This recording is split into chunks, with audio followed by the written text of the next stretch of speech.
everybody. We're going to go ahead and get started. So I'm so excited to see some new faces here and some of you who've been attending throughout the semester. So thank you so much for coming tonight. And I'm excited to announce that we're also going to be continuing this series into the spring. So this is the last one for today, but we will be updating the website soon, and registration won't open up until the spring semester, but at least you'll get a start to see the lineup coming up soon. So my name is Leslie Hubbard. I'm a program manager at the Salata Institute, and the Salata Institute's mission is to develop and promote durable, effective, and equitable solutions to the climate change challenges confronting humanity. And this speaker series is part of that mission, to share different kinds of career trajectories for you all to start to imagine what a career would look like for you in the future using your unique skills and abilities you're learning from Harvard and beyond to add tremendous value to this field that's much needed. Before I introduce our amazing speaker tonight, just let you know that this is being recorded, so if you don't want to be in the video, please sit towards the back of the room. Also, please silence your phones and computers as well. And we, of course, are going to have dinner that is catered by Crimson Catering afterwards, just right in the space behind us. So I now have the great honor, welcome everybody who just came in. I have the great honor now to introduce Sanjay Seth, who is currently the Chief of Staff and Senior Advisor for Climate and Equity for US EPA Region 1. And the US Environmental Protection Agency Region 1 is a 550-person unit of EPA focused on the New England region. In Sanjay's role, he supports the regional administrator to craft and implement policy, planning, operations, and personnel strategies across all programs, with a focus on climate change, environmental justice, and regional implementation of the Bipartisan Infrastructure Law and the Inflation Reduction Act programs. And previously, Sanjay served as the Climate Resilience Program Manager for the City of Boston, where he managed the Climate Ready Boston program, which focuses on implementing a multi-billion-dollar resilience plan to help prepare Boston for the impacts of climate change. And prior to Boston, Sanjay worked on an interdisciplinary consultant team on behalf of the city of New York to support a plan for a multi-billion-dollar investment to protect New York from the impacts of climate change. And while Sanjay was at Harvard, he founded the Climate Leaders Program here in Hughes. It's a year-long interdisciplinary program for students with professional interest in climate action. And he's also the co-founder and co-president of the Harvard Alumni for Climate and the Environment, which I know some of you are a part of. And previously, Sanjay also served as a fellow for the New Urban Progress, a program focused on transatlantic relations among metropolitan regions focused on developing more sustainable and just cities. And he served on a teaching team at the Harvard Kennedy School of Government for a hands-on course focused on building effective, values-driven organizing campaigns. He also served as a fellow for the Bloomberg Harvard City Leadership Initiative, developing tailored management, leadership, and decision-making programs for mayors and their senior staff. And he also served as a research analyst at the Regional Plan Association, focusing on climate adaptation, climate mitigation, and international forums for sharing best practices among global cities and regions. And lastly, Sanjay holds a dual degree from the Master's in Urban Planning program at the Harvard Graduate School of Design and a Master in Public Administration program at the Harvard Kennedy School of Government. And he holds a bachelor's in economics, politics, and public policy from Goldsmiths College, University of London. So thank you so much, Sanjay, for being here. And I would also like to introduce our intern at the Salata Institute, who is a second-year master's in public policy student at the Kennedy School, Chaitanya Gupta. And Chaitanya is going to be moderating the event tonight, asking Sanjay questions, and then at some point we will turn over to you for questions that you can ask as well. So thank you all for being here. Thank you, Leslie. Well, thank you everyone for coming. Thank you, Sanjay, for being here with us. You've had a pretty illustrious career so far. Leslie's spoken a lot about it. You worked across city governments. Now you're working at the state level. You worked across various civil society organizations. So I think what I'm trying to understand is, how does this experience really tie into what you've studied at Harvard? How does that background that you did in urban planning and public administration shape your approach while you've been working at the city governments and now the state government? Great, thank you. And first, just thanks to the Salata Institute and to Jim and Hughes over here for just creating this space, inviting me to come. It's really fun to be back on campus, see some familiar faces, see a lot of new faces, and just really appreciate the opportunity. And yeah, so how did my experience at Harvard shape kind of my career trajectory? How did I use my time here? And how is it informing what I do today? Like they said, I did a dual degree program in urban planning and public administration, entirely focused on climate change. And it was really fun because I had the opportunity to kind of like test out of all of my requirements. And so I essentially had 3 years at Harvard that was like a choose your own adventure.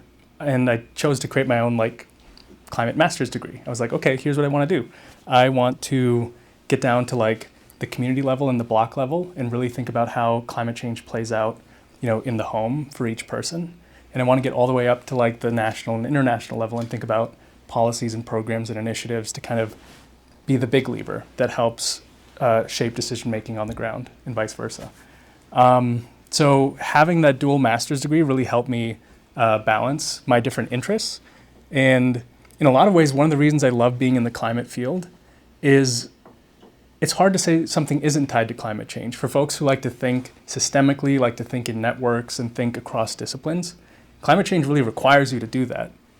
So it's really fun if you like to be that person who's like sitting there stewing, being like, okay, today it's a curb, but tomorrow it's a part of the water system, and I need to think about like the materials used to create that curb, but also who built it and the operations of it, and how maintenance is going to change in the context of heat waves. Like being able to think really broadly about our urban form or a person's health and how it connects to the story of climate change is what makes me happy, makes me fulfilled at work. And so when I was here at Harvard, I did my own kind of choose your own adventure. I took classes at the GSD and the Kennedy School, but also, took classes at HBS and the law school and the public health school and even the div school, trying to find, different ways of seeing the challenge, different ways of speaking about it and conceptualizing it, so that I could just kind of inform my brain a bit about, well, how do I want to do this? How am I going to approach this challenge? I would say that experience of this kind of like leaning into the interdisciplinary part of climate work was a huge part of my experience at Harvard, and has since been a consistent part of my career. I've looked for opportunities that have, like when I was in New York, I had an opportunity to work on this consultant team, and it was an opportunity to work with economists and lawyers and architects and landscape architects, urban designers, community engagement specialists, to really craft a strategy that cut across all of those, but also delivered in a really complex political environment. And in Boston, it was really similar. And now, at the EPA, it is by its nature a very interdisciplinary organization. It has about 16,000 people nationally, and it's your scientists and your engineers, but it's lawyers, it's specialists, it's admin staff, it's grant specialists, it's just a really wide range of specialties. And so in kind of moving from kind of like a hyper-focused city role on climate resilience to like a broader overview of a larger organization, it's been really fun to think about, okay, how do I be effective in a new space?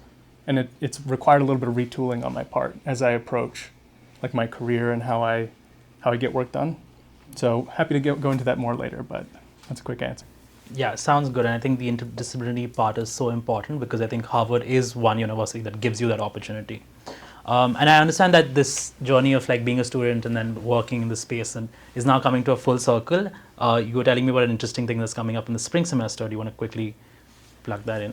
Amazing. Well done as a moderator. Thank you for letting me pitch my course. So, this spring, I'll be teaching a course essentially on climate change and urban development, really thinking about how climate change touches down into cities. So we'll be looking at case studies. We'll be inviting guest speakers who deal with climate change in their career, how they've approached that in their career, and some of the innovative work they're doing in public housing agencies and universities in other contexts. So really, what is this intersection of climate change, people, buildings, and public service that we can dig into. That'll be the class on Fridays in the spring. Would love to see you there. Come hang out. It'll be fun, I promise. And it'll be also an opportunity to explore for yourself kind of how am I going to approach my career. Inviting these guest speakers in to talk not just about their work, but what was it like 15 years ago trying to think about a climate career. Now it's still tough, but there's many more resources. How they navigated and how they made choices in their career, might help you. So that's something I'm really excited about. Also, I have so much respect. I'll just look directly to camera. All of my professors, thank you. I'm so sorry if I ever complained about your syllabus. It is so hard to write a syllabus that is like all-encompassing for all students, but also hyper-specialized for the students you're likely to get. So it's been a lot of fun. Well, I think that's a good segue into the next part of what we're going to talk about in terms of climate education, right? You've founded the Climate Leaders program at Harvard, which is really taken off, and it's one of a very competitive program to get into here. And so from that perspective, as somebody who's brought people together as a climate educator in the field, what skills do you think are super important for people wanting to pursue a career in this space, and how do you think, what kind of education and training do you think can better equip professionals in the field? Yeah, what skills are really important, and what do folks need to know? First, I'll say, I may have founded the Climate Leaders program, but Jim back there is the one that keeps it moving. In addition to all the student leaders that keep it going cohort from cohort, it's a program that's student-led and faculty advised, but it's Hughes has really taken it on and had incredible leadership in keeping that program together and advancing it. And so, Jim, just really appreciate all of your leadership on that. I would say, what skills do you need in the climate space, and how does it relate to some of this Climate Leaders program interdisciplinary work? I would say most of my job isn't the wonkery of climate change or climate policy. Most of my job at every stage since I left Harvard has been how deeply can you listen to the person you're talking to really understand what's going on for them? What are their, they may be stating positions to you, but what are the underlying interests underneath those positions? How do you, as climate change, especially in some of these older cities and dealing with the impacts of climate change in cities that are 400 years old, there's a lot of underlying problems, and there aren't a lot of easy fixes. And so you have to be the person that is not only liaising with all these engineers and lawyers and architects and landscape architects and policy people, but you have to be with the community to figure out how are we weaving this all together. I feel like, the Climate Leaders program was kind of an idea of it's like a microcosm of what you need to do in the professional world. You do need to think about, how do I weave a group of people who are all in their own silos, they're all in their own schools, and those schools sometimes do and sometimes don't have interests in collaborating with each other. How do you connect those students who speak about the climate crisis in really different ways into a room and see how they do or don't develop community, or in what ways do they build community? That was the impetus behind it. It actually came out of coursework I did over at the Kennedy School. Marshall Gans teaches this course on organizing, and creating the Climate Leaders program was actually my class project, and it was a lot of fun. But I would say some of those skills of how to be a weaver are the skills I would say are essential for professional work. You do need the person who's like the grid systems modeler, who wants to tell you about transmission capacity and distribution capacity in a specific town. That expertise is great, and everyone has a role to play in the climate work. But I feel how do we bring it together? How do we combine all these different goals and aspirations and challenges under some of the most brutal timelines we've faced in policy world? The idea of transforming our entire energy systems and our building systems and transportation systems in essentially a generation and a half. It excites me, but also, we need more and more people who are invested not just in the deep, deep technical, but what does it mean to pull people together? Especially at a moment when it feels like things are fraying. So it's I would say that's one of the most critical skills, is the weaving. That makes a lot of sense. And I want to talk a little bit more about this weaving, right? how do you sort of weave together academia and the practitioners? You've been on both sides. You've been an academic, you've been a practitioner. How do you get these two realms to collaborate more effectively? How do you weave them together? Do you have any suggestions for students who want to work in either of these spaces or at the intersection of these spaces? Definitely. Yeah, so I was talking a little bit earlier about positions and interests, or just like underlying interests. Where you come from informs how you approach the problem. And in academia, I remember being at the City of Boston, and I had wonderful academic partners, and also folks who would reach out with like hyper niche research proposals that had no like public benefit, but they really wanted to like use your labor to pull you into whatever research they wanted to get done. So I would say like being really aware when your engagement is extractive and being really upfront if it is. And obviously trying not to do that, trying to figure out how do you leave something of lasting value, even if you're not going to be there forever. How do you, with your 6-month internship or 3-month internship or a research project with the city, actually build their capacity to do their work better and not just kind of take from them perspectives or content essentially to farm for your own research work. So I would say the best collaboration is when there's co-creation, right? So when academia shows up and says, hey, what are your constraints? What are you working on? Or the city shows up to academia and says, here's the challenges we're facing. How could we customize these to fit with your research, but also provide value? I think, you do need to figure out how to bridge that gap. Sometimes it's really complicated, right? But especially in the context of internships, if you're doing a public sector internship, which I highly recommend to all of you, right? It's a really good opportunity just to see the reality of how do we do this work on behalf of whichever public you're a part of, and how do we make sure that it's done ethically and effectively. It's a really good experience to have. And it's also important to really think when you do those experiences, when you venture out in in coursework, right? To do like some kind of pro bono consulting work. A lot of classes have some kind of practical component, right? Your professor might be pushing you towards like the sexiest topic, something that will, sound good in a brochure. But really, and maybe that's what the city needs, but maybe the city needs something else.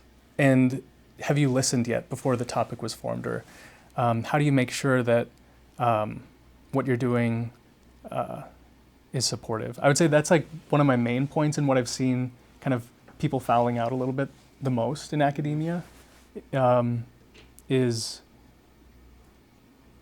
not having a clear theory of how they're helping.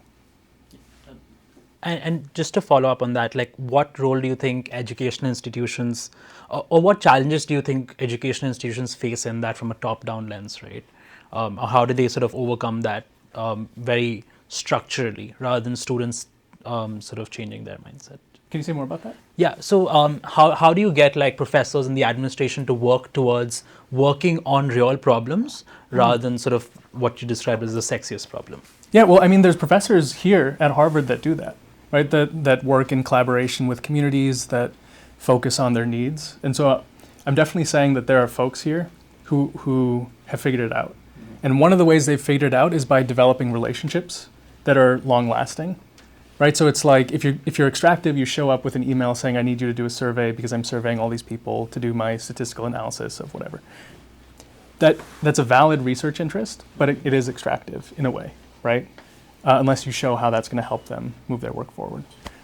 So professors are doing it here. I've seen professors actually help folks think about how to structure project proposals or think about how to contextualize all the projects that they want to get done in their city and how to look at the wonderful onslaught of federal funds and how do I approach that, right? There are some professors that are coaching students on one of the most important skills, which is how do you pick a priority in the public sector and communicate it to get funds to actually do something for the community, right? That's actually one of the best skills you can learn, right? In terms of producing value in the public sector. And so I know at least one course doing that. And so I would say, professors have everything they need, all the tools they need. And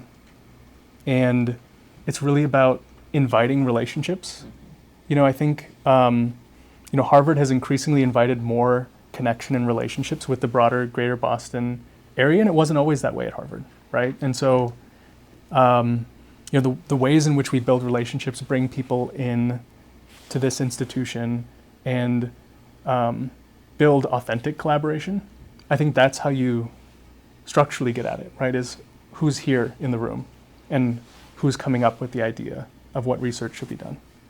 That makes a lot of sense. I want to shift gears a little bit and focus more on now just some of the policy challenges that you're seeing and how the EPA is responding to that. To start off with, what do you think are the biggest challenges related to climate change that the New England area is facing, and how is the US EPA region, one which you're a part of, how are they working to address these challenges, especially given the context of the bipartisan infrastructure law and the IRA? Great, yeah. So today I'm speaking in my personal capacity, but happy to chat about the EPA. So what are the biggest climate challenges in the New England region, and what are we doing about them? Depending on who you ask, right? So if you ask, a physician or a public health practitioner, they may talk about the impact of extreme heat and the unpreparedness of New England, which has typically been a cooler climate, for changes in extreme temperatures, how that affects elderly residents, people with asthma, people who are homebound or are houseless, or outdoor workers. So extreme heat in the kind of workforce, public health, medical space tends to be one common threat that's identified.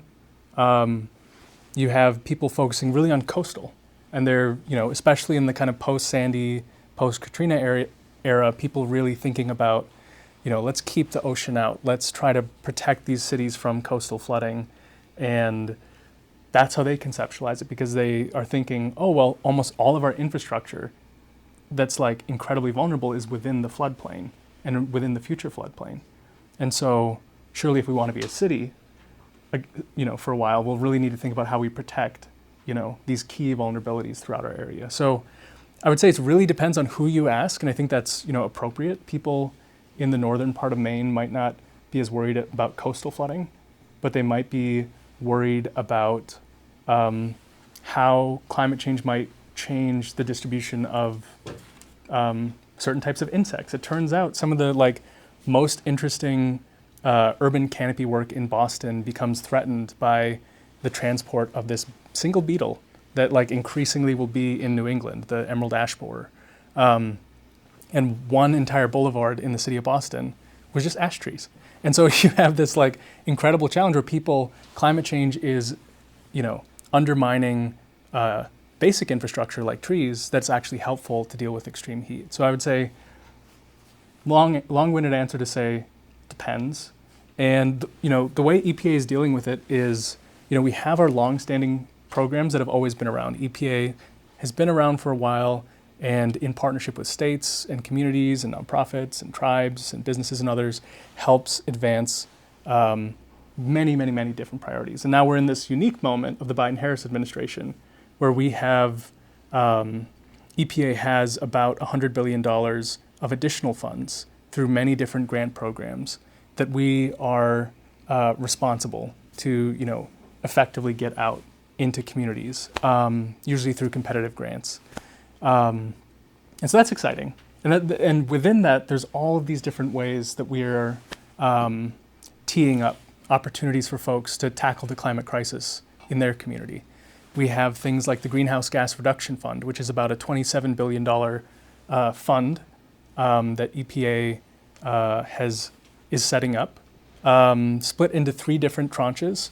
One focused on kind of national financing infrastructure for zero emissions technologies.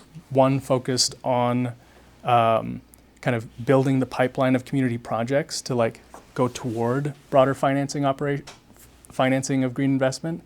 And then one primarily focused on expanding solar, about $7 billion focused on expanding solar in low-income and disadvantaged communities. So that's just one quarter of EPA's Bipartisan Infrastructure Law and Inflation Reduction Act work, but it's really fun because people have been talking about this since the early 2000s, maybe before, thinking about how do we really use public investment to leverage private investment in this kind of green transformation. So that's fun. And then there's all these different approaches with which we're trying to help communities decide for themselves kind of what approach should they be taking. So EPA has invested about $200 million in technical assistance centers across the country to stand up 18 different technical assistance centers to help communities get started on approaching, how do I get ready to go after a federal grant, or how do I get trained to even be a fiscal agent, or what, partnering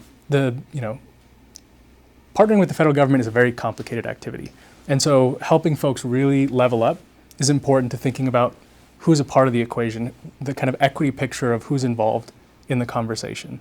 So EPA has invested about $200 million in that. We've invested about $500 million in different grant-making programs to kind of have alternative ways for communities to engage and partner with the federal government, and many other programs. We have a climate pollution reduction grant program, which has kicked off in New England.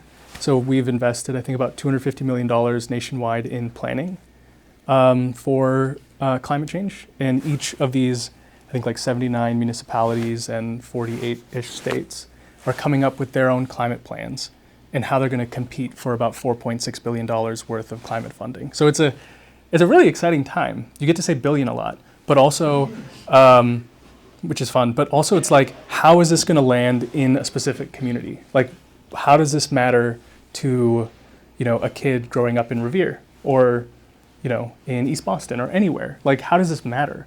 And I think the beautiful part of this moment is we're still in it, right? It still matters, the work you do in your classes, how you partner, how you provide support to nonprofits as you're learning more about this work. It can still have such a huge difference on whether some of these communities that are strapped for capacity can be a part of this story too. So it's a really exciting time, but also like the role of students in helping some of these folks go after this, or even conceptualize or think about, okay, how do I approach a really complicated grant proposal? How do I think about, our transportation plan and how it would fit with US DOT's reconnecting communities? There's really complicated questions that oftentimes in city government you have one person who's the transportation planner and the housing planner and the zoning coordinator and, the snowplow driver, and they're all the same person. And you're like, they also need to figure out their federal grants. And so the role that students can play in advancing climate equity in New England is tremendous. And I've seen, a lot of students take that baton up, but it is the best way to learn kind of, okay, what are we actually doing here? How is it going to get done? Yeah, that makes a lot of sense. And in terms of I want to understand a little bit more about your experience with Climate Ready Boston and the city of New York, right? And specifically, I want to understand what are some of the key strategies or projects that you've seen have really worked in terms of driving climate resilience at the city level. And the second part of that question is, what do you think really makes a resilience project externally valid? How do you make sure that the project can be adapted to different cities as well? Yeah, so like what's worked in Boston and New York in terms of climate resilience and what makes it transferable? Well, what works, I would start with, what are your eyes doing? Like, how are you looking at the problem, right? A lot of the work in climate resilience comes down from engineering consultancies to your eyes. And so it's already been shaped and framed to be an engineering problem. And ultimately, it's a people question, right? It's when you think about climate resilience and you put people at the center of it, the ways in which you think about solutions to the challenges really shift, right? When you think about it as an engineering challenge, you might say, we really need to think about like passive solar and AC, and we need to think about all these things to reduce heat in this one building. And when you think about it as a people question, you might say, maybe we shouldn't be in that building on a hot day. Maybe we should teach outside, or maybe not. But you might think about different strategies that weren't available to you because when you started thinking about climate resilience, it was already in this kind of like post-Sandy framework of this is an engineering problem, and it's about can we find the money. I actually don't think it's about can we find the money, right? I think it's about can we find a solution that's not so literal. We have so much climate resilience work that's like, here's a problem, here's another thing, let's just like put it together and call it a day. And it's missing all these opportunities for co-benefits, for thinking about, how people live in a city, how they commute in a city, what is their home like? There's all these ways at getting at climate resilience in cities that I think we haven't even scratched the surface on. There's been really fun examples of innovators trying to help change the way people navigate through cities on hot days, mapping routes throughout a city that are optimized off the basis of how comfortable it is, how thermally comfortable it is to go through the city on that route. And that's really interesting. They didn't have to like create shade canopies all throughout the city. They just had to tell people, hey, maybe adapt your behavior to the world you're in today. And I think those approaches that really focus on, there will be moments where we have to just, build a wall to keep out water. And that's always going to be the case. But there will be moments where we have an opportunity to adapt and change our relationship with the world around us, which would also increase our resilience. And so that's the seed I want to plant is, when you move into climate resilience work, there are going to be a lot of pressures to focus on engineering resilience approaches, because that's often what is funded or fundable under different programs. And would just really encourage you to think about tools like, journey mapping a person's life, thinking about, mapping out what does a month look like for them and where are the moments in which they feel the challenges of climate change versus just thinking about it as like, oh, there's a pocket of extreme heat here. Let's just like plant a bunch of trees. You might need to do that, but that might not get you to the outcomes that you want, which is ultimately you need to think about, the health of the person, right? The goal is not just planting trees. It's when there's extreme heat. It's about getting all the way to that outcome of someone's life has a better quality or is more fulfilling because of these types of investments. That was a long way of not answering your question, which is what works in Boston and New York. I have seen really good examples of this work. I think we're still in this moment of conceptualizing climate resilience in urban cities because the challenges are so huge, right? The idea that there are, a couple key vulnerabilities in New York City or Boston where if flooding were to occur would cause billions of dollars of damage is very like motivating to people. But then immediately they're like, we need on paper like a solution that's 100% effective, and it kind of locks in that infrastructure. So I think the question of infrastructure lock-in is something that folks are really wrestling with right now. How much are we reinforcing? And by reinforcing, how much are we encouraging high-risk development in the long run?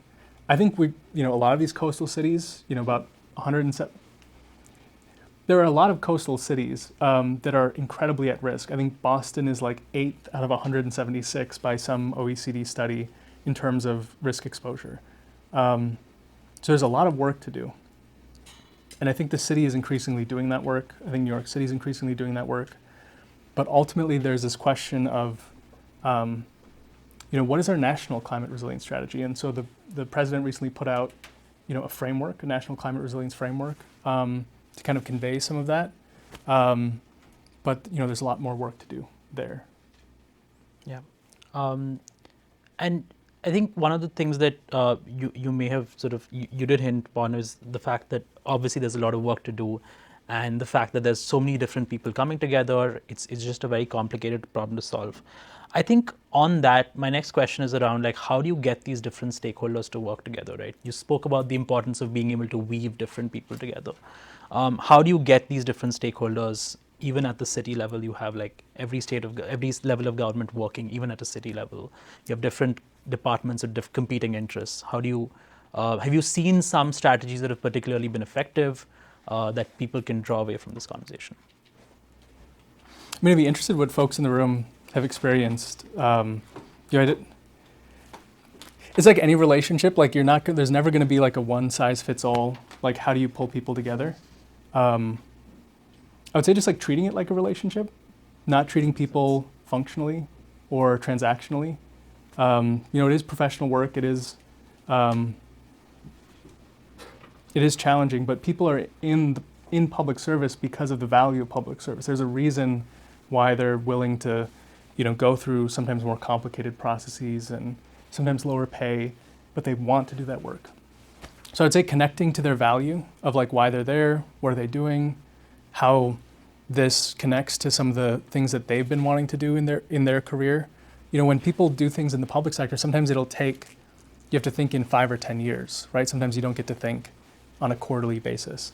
And what that means is people get very strategic about like, okay, here's how I'm going to use my time because it's going to take a while to get that solar procurement on this public school, or it'll take years, right? And so I would say really connect to people's values.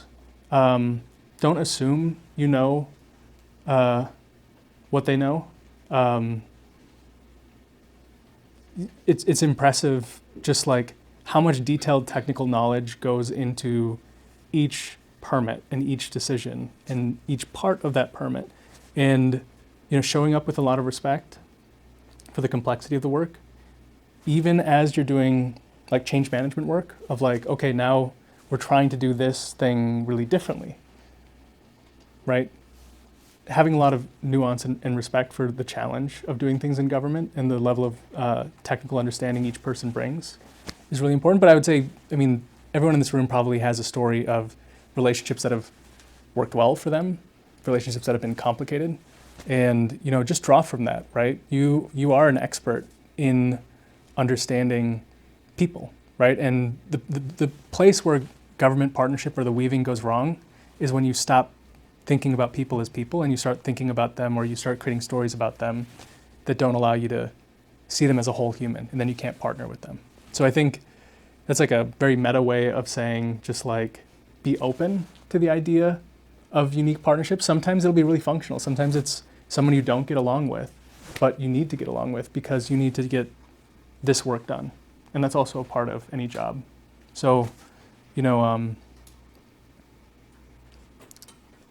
I would just really encourage, all of you to consider, what would it be like to work in the public sector? It's, and many of you probably have already, but it's a really rewarding space to be in, because you're not just, working on behalf of an idea or a company. You're working on behalf of, a group of people who are all facing this challenge, right? They're all trying to go through their day, feed their kids, have a home, be safe. And they also have these aspirations that require really complicated cooperation that only government can provide. So it's not always for everyone. Public service is really complicated, and there's a lot of ways to serve the public other than serving in government. But just would really encourage folks, if you have opportunities to intern or to take time after you graduate, explore those careers, because they give you a lot of skills that'll be useful in any context of your life. Sounds good. I have one last question, and we can open up to the audience. It's about inclusion, right? One of the big challenges in policymaking in any sphere is that the most marginalized communities are the ones who don't have an active voice in the policymaking process. How do you see that play out in the climate space with respect to indigenous communities, local communities, and what are some of the some of the lessons that you've taken away while working on climate equity and climate justice on this particular aspect of inclusion and marginalized voices?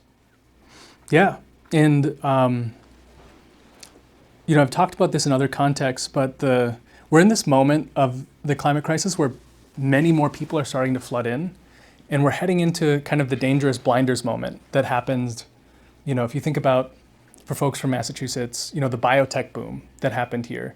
It was a really exciting moment for a lot of people. Governor Deval Patrick put $1 billion down and said, life sciences, we're going to do it. And it created, the Kendall Square and all these investments and people building lots of labs, and it contributed a lot to Massachusetts. But who was at the table for that, right? How did we prep? It's one thing to lay $1 billion on the table, and it's another thing to say, what is the ecosystem that not only gets us these biotech opportunities, but involves more people in a shared prosperity and an inclusive growth strategy. So there's a whole discourse on inclusive growth. We don't need to go into it, but when you think about the climate crisis, it is one of the most important opportunities to deliver for everyone, including these marginalized groups that often don't have a seat at the table. And I think one reframe in your head that you can think about and see if it resonates is, people always think about like climate justice as like a positive add-on to policy, right? It's nice. We should do that. We're good people. That makes sense to do. But I would reframe it and say that there's no way that we get the green transition done unless it is through climate justice, unless we think about these communities that are going to experience this first and worst and develop solutions that center their needs. Because if we're in a moment where those communities are not supported, not included, not safe, and we run into these crises, there's going to be way more crises than just a flood, right?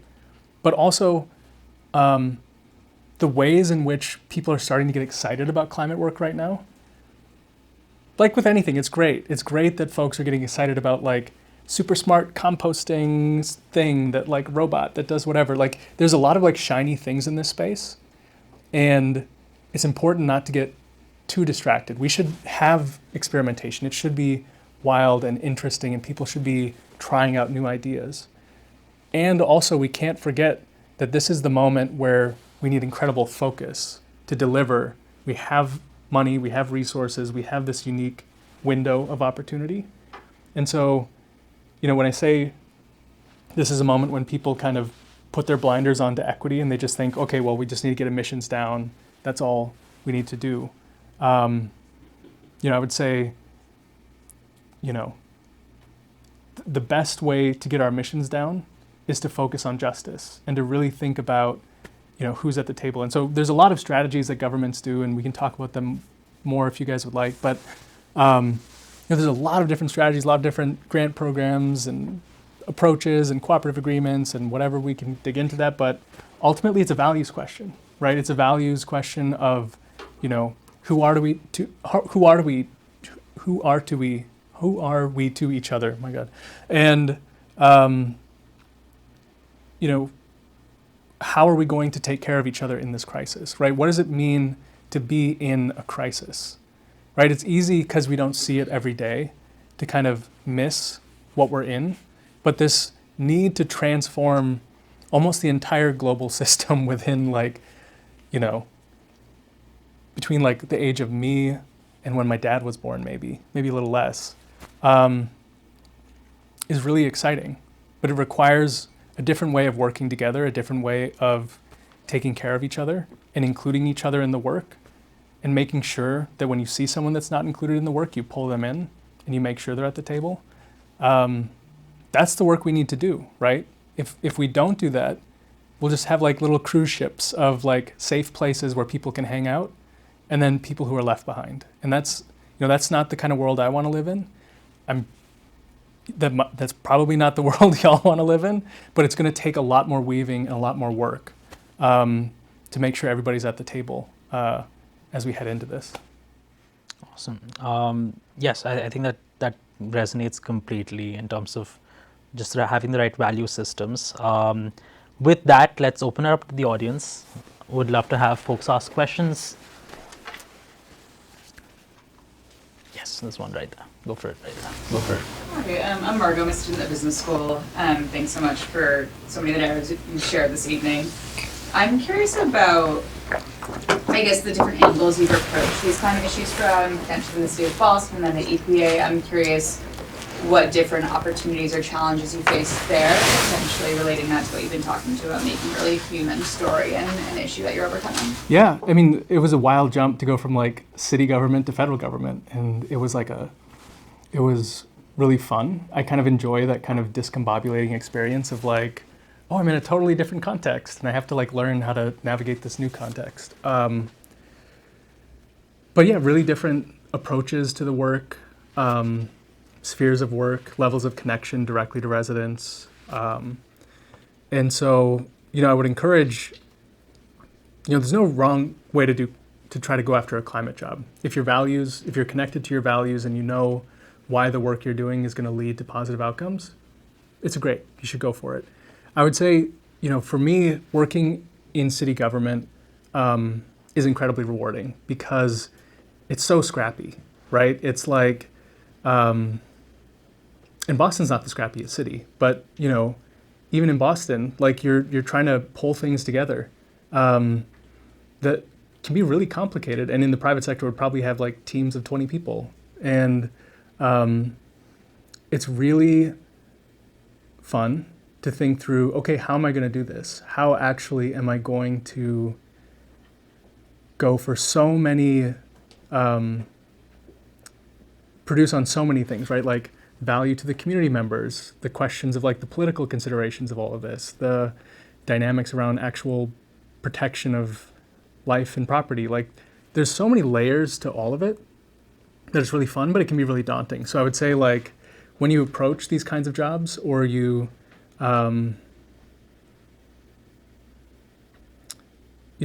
just explore them yourself, you're never going to get to perfection, right?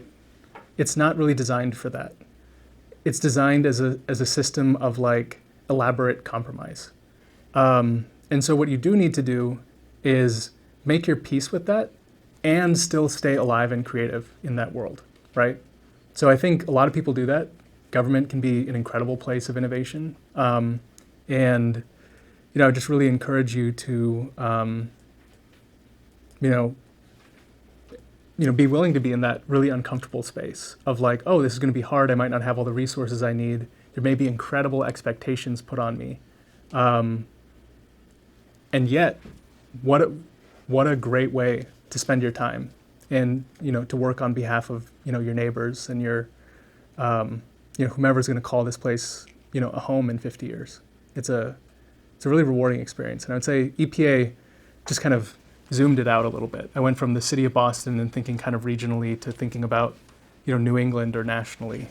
And it was a difference in both my position within the organization and a difference of scale. It was a lot of fun. It was a lot of fun to make that transition and really try it out and see what I would learn. And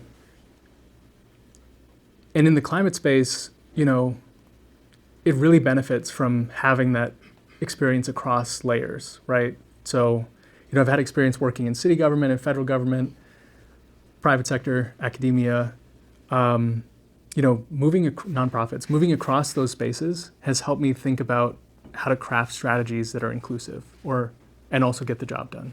So definitely encourage, moving between a lot of spheres as education doesn't stop when you leave Harvard, right? It kind of begins. And, make sure that, the career path you're giving yourself really gives you opportunities to, continue learning and trying out different perspectives and ways of approaching the work. Thank you. Do you want to go for it? Okay, sure. My question's very related. Oh, can you introduce yourself? Yes, I'm Rachel. I'm a senior. Thank you for all your insights. And so as I'm finishing college, I'm definitely thinking a lot about my first job. And so for those of us who want to eventually have a career in climate change mitigation, potentially in the public sector, and just contribute as effectively as possible, it's very important to me to find something where I can learn a lot to set myself up for later, like I said, contributing as best I can. So for someone who's starting out, what advice do you have for how to learn as much as possible, what type of learning to seek out, and where to go to soak up as much as possible? Definitely. It's different for everybody. I would say, where do you go to really expose yourself to things you couldn't experience at Harvard, right? So you're never going to get everything. It's like relationships. You're never going to get everything from one person. It's from a community. And it's the same with like your learning, right? You should, for me, I have my public sector job. I have my teaching job. I have some volunteering that I do. I have some personal writing work that I do. I have these different aspects that let me kind of be my whole self but not necessarily in every context, in terms of like getting to explore everything in every context.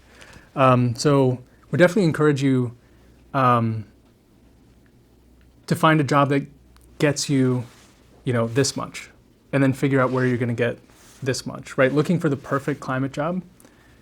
It might exist, right? You might find it, and I would be really happy for you if you found your perfect climate job. Think about the balance of it. What skills haven't you had a chance to practice? You could try, after graduating, spending 3 months doing 4 different things, right? Be an organizer, be a fundraiser, be a economist. Think about different ways of applying skills and find those different contexts. I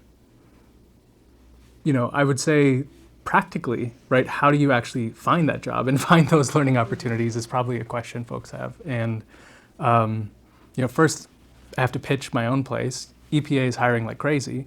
Go check it out, usajobs.gov. I think we have 63 open positions just in our EJ work. They're closing in 2 days. So just leaving that there. But we've grown by more than 1,000 folks in just the last year. So there's a lot of hiring in the federal government at every level. And you can also do your own thing, right? Like, if you have the opportunity, or you can get some runway, or make a good relationship with a professor and say, hey, can I be your research assistant, and then just craft your own project that lets you keep exploring in a more self-directed way. You could explore that too. But I think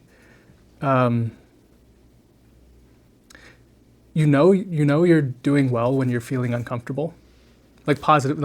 Obviously your physical safety is important, your mental health is important, but you should be feeling uncomfortable. It should feel like you're stretching. It should feel like when you come home at the end of the day, okay, here's what I did well.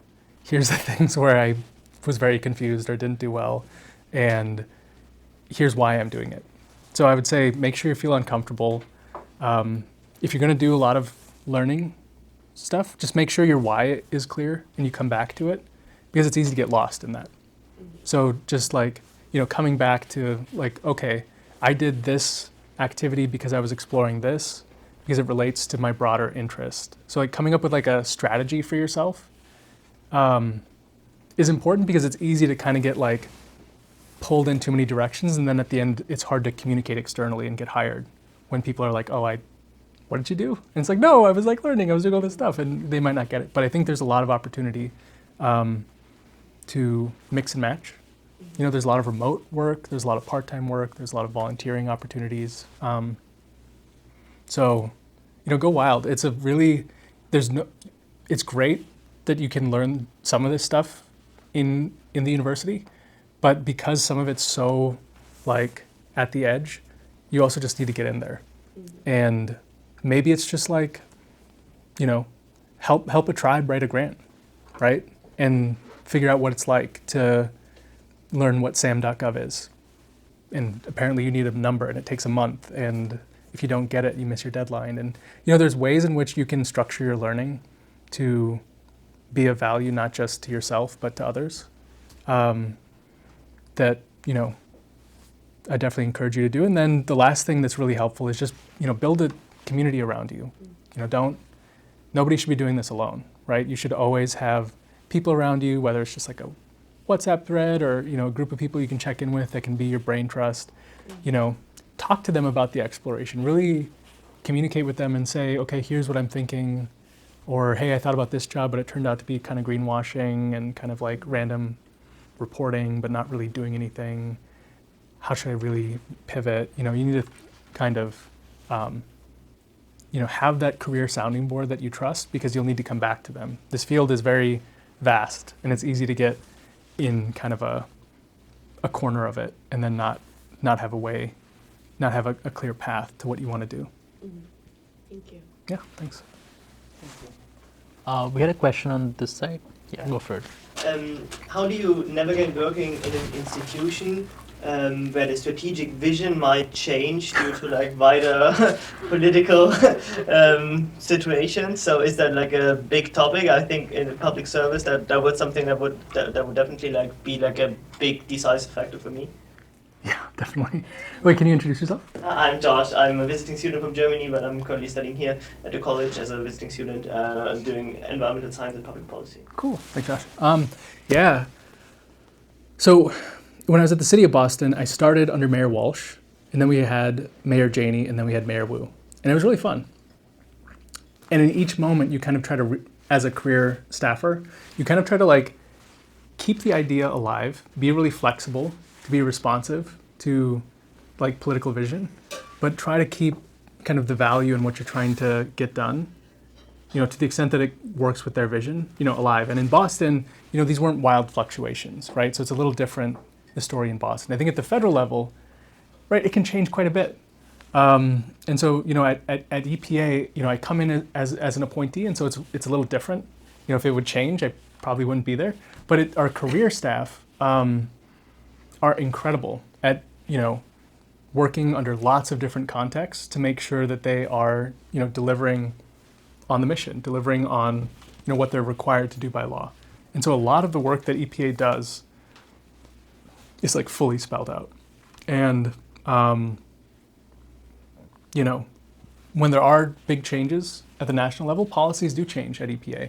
Practices do change. And that's okay. That's how the system's designed, right? It's designed in that way. It's complicated when you're thinking about environmental problems because sometimes these things take 20 years.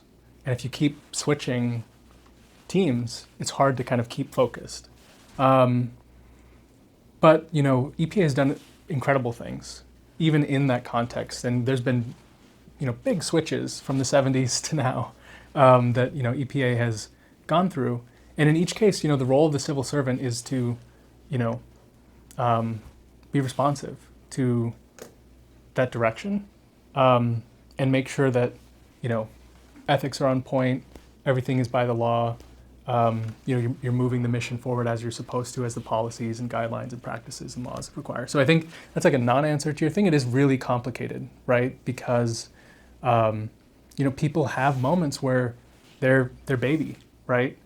And is, you know, they've been working on it for 15 years and then administration shift, someone sees it and they're like, oh, I don't like that thing. And then they could lose it, right? And so it's you know, public service is not easy, but easy is not always what you're going for, right? It is sometimes the most rewarding work because it's so hard sometimes to get some of this stuff through.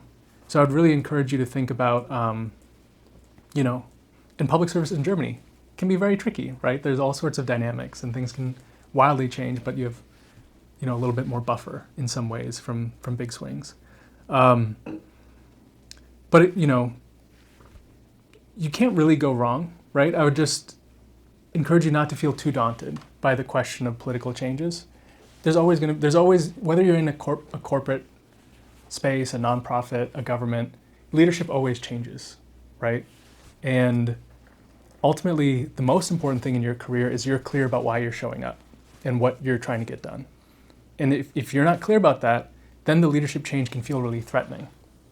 But if you're super clear about here's why I'm showing up today and here's what I'm trying to get done, it'll be easier to weather those moments where you might disagree with leadership, but you still need to respond to them and work with them. Thank you. Any other questions? Go for it. So, given your background in private sector, academia, public sector, federal, local, if you could kind of redo your trajectory, what order would you do it in? I honestly don't know. It's been fun, right? And I wish I had some kind of like strategic vision that I'm telling all of you guys to like come up with for yourselves. Like, yeah, I kind of followed my interest. I wouldn't say there's like a formula or a way of doing it, or, you know, if I could do it all again, what would I do differently? I think I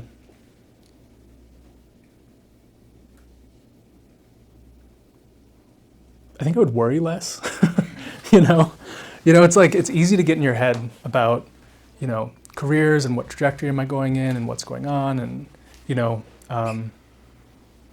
there's going to be a lot of moments that, especially earlier in like climate work, where you're like, when am I in the right space? Am I doing the right thing? Does this make sense for my career? And you can, you know, just encourage you to give yourself some grace on like how it's going to feel to try this in different areas and spheres. You know, I think, you know, it could be fun to go city, state, federal, or to do like executive, legislative. You know, there's different nuances, judicial. You know, there's all these ways in which the problem becomes public, different perspectives. But kind of like my answer to Josh, like there's no like right way to do it. It's just, as in like a specific path, there is a right way to kind of make sure you stay in tune with yourself, and kind of why you're in whatever career you take, right? You know, people, you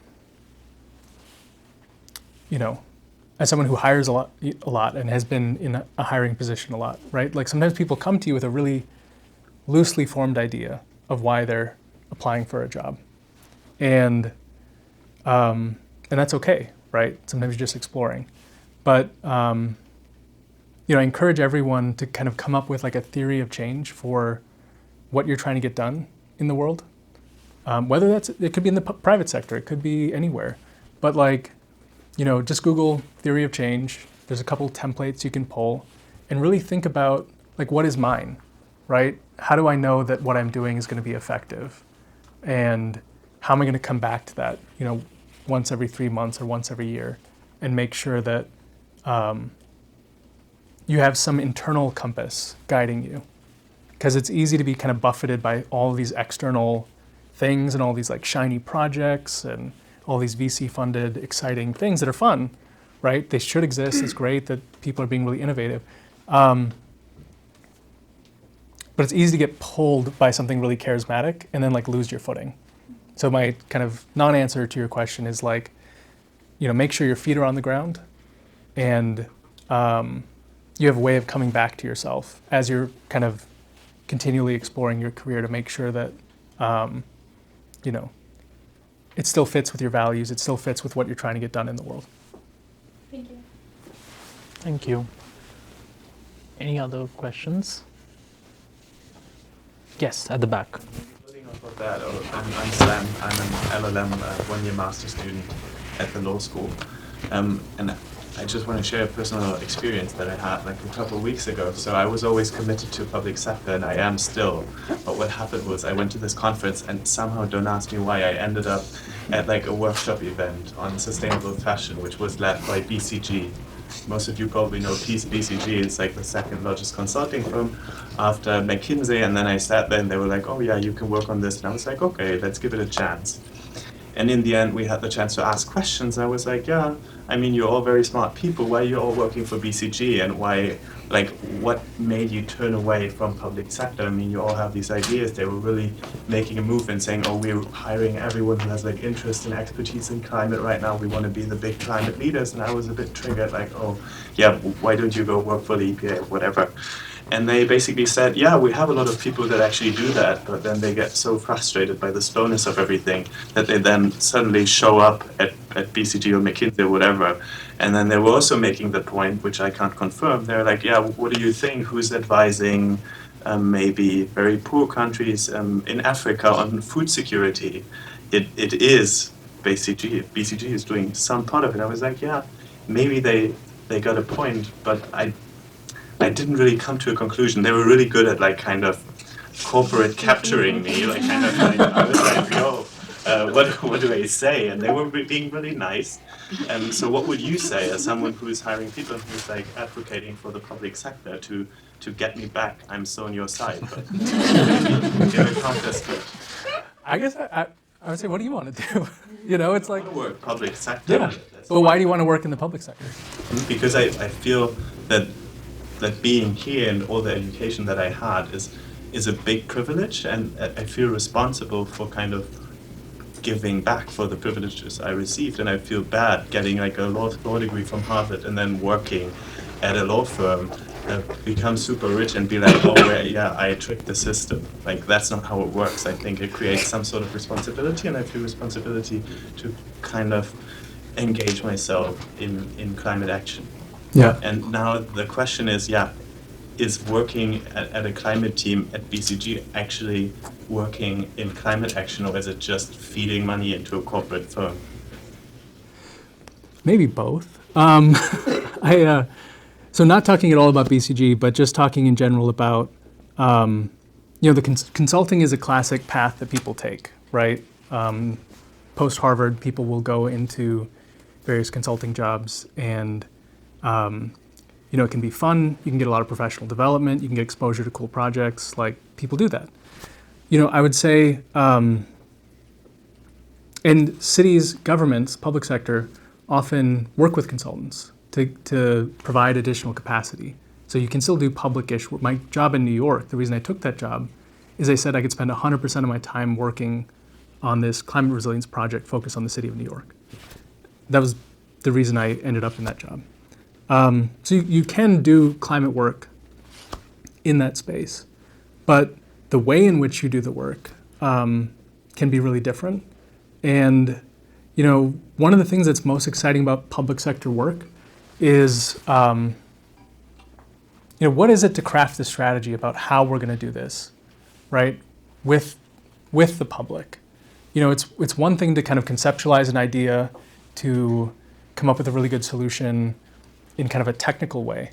But ultimately, in the public sector, it's not just about having the right idea, it's also about building the coalition. It's about connecting into, a bigger kind of us, a bigger we than just like the people on your team and your supervisor. So I would say, maybe BCG is a great place to be, right? Or one of these firms for a year or two. Maybe you'll learn a lot. That's usually the argument people say, right? They're like, okay, go get your professional development, and then once you burn out, go take a year off, and then once you recover, go do what you actually want to do.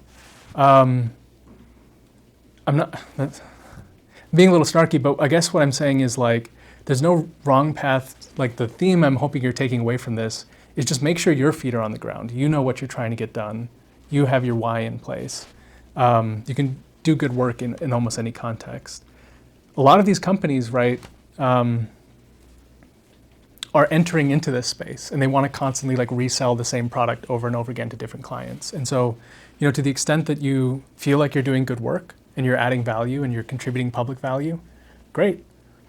But you might also just be like caught up in the churn of constantly reselling the same work over and over again, even if the client didn't need it, because, you're in kind of a shoestring consultant kind of thing where they're trying to launch a new vertical.